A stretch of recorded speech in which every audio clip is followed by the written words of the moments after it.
Welcome to Lesson 1, Part 2, Blind Contour Drawing. It's exactly what it sounds like. We're going to be drawing without looking at our paper and only focusing on our object. So, make sure you have some paper and a pencil, and let's get started. Blind contour drawing. It is going to be a really strange practice to begin with, but it is very beneficial in training your brain to see shapes and start connecting your mind to your hand.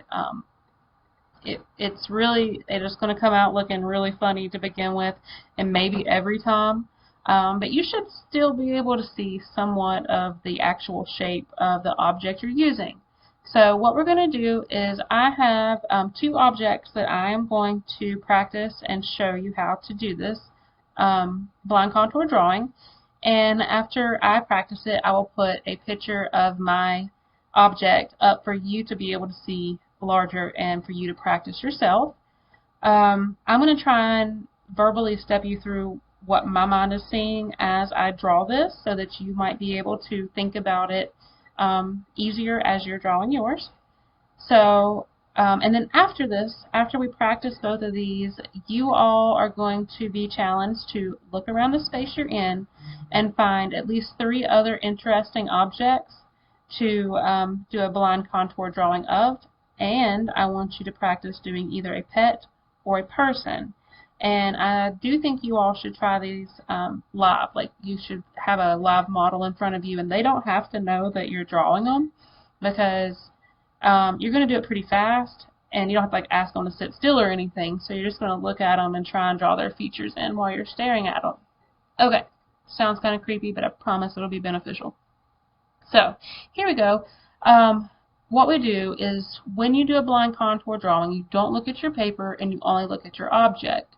So whenever you're practicing this, it will be easier if you're looking off at your object so that you're not tempted to look at your paper. So what I'm going to do is I'm just going to put up a little visual blocker here so that I'm not seeing my paper, and I'm going to look at the object in front of me, and I'm going to step you through verbally what I am doing as I draw it, or what I'm thinking at least. So here we go. I'm going to start here about this little earpiece so that or the nose piece, so that I can draw in the earpiece easier and get maybe a more accurate placement for it. Again, these are not supposed to look pretty when they are done, so remember that when you start. Here we go. So I'm starting here visually, and I'm going to talk you through it from there. Okay, so we're going to start with that slant. It's got a slant to it. And now I'm at the point where I'm going to drop down and do the little earpiece. I'm thinking about the shape that this earpiece is making, and I'm trying to slowly trace it with my eyes as my hand follows what my eyes are doing. So I'm slowly moving my hand along with my eyes. Here we are at the little piece that holds the earpiece on, and we're curving up and out. I feel like I'm at that point where that top bridge piece crosses, so I'm just going to keep following it. And now I'm going to do the other curved top right edge. Another little bump out for that earpiece. We're dropping down. I'm at that point where I need to show that other bottom of the earpiece. I'm thinking again about the shapes it's making. Alright, and I'm going to curve out for the rest of that right lens. Here is the bridge, and I'm going to come back down and connect and complete my drawing.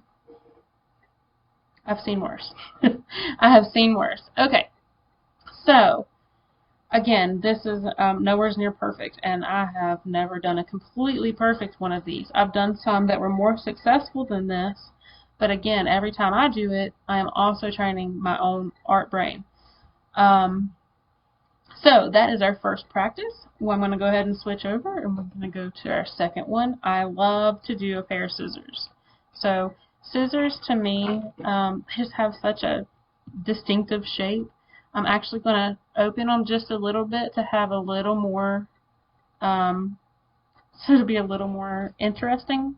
I think what I'll do is I'll move it to this side so I can just work off of the rest of this piece of paper, because I do not like to waste materials if I can help it. So what I'm going to do is I am going to start by, where do I want to start? I'm going to turn them around. Alright, and I'm going to start down here in this bottom corner. And again, I'm using my eyes to trace the object, and my hand is going to be following. Alright, here we go. So, I am starting at that bottom point. Instead of curve up for that big piece of the handle, I'm going to curve in. Little piece of blade right there, and then it's going to go up. Alright, I felt I ran off the page, so I'm going to go ahead and start bringing the blade over and down. It's going to create a V shape, and then there's a little slant at the top of the scissors. We're going to run all the way back down to where we meet the other part of the top blade.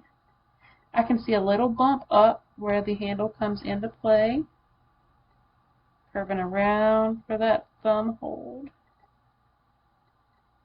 Another little V shape upside down. And then the bottom portion of my handle. Okay. Scissors were more successful. I'm not sure why, but I usually do have better success with scissors, and I think it has something to do with their more simple lines and shape. So, I do want you all to practice both the sunglasses and the scissors, and then again choose 3 objects that are interesting to you, that are around you right now, and attempt to draw them as well. It shouldn't take but about 60 seconds for each probably. And then when you get a live either pet or person in front of you, I want you to try and do a blind contour of them. And if it's someone that you know, they're probably going to think you're crazy, but you should get a good laugh out of the way it looks, and hopefully they will too. So enjoy this, laugh at it. It's supposed to be both beneficial and fun. Okay, so enjoy, and I will see you in part 3.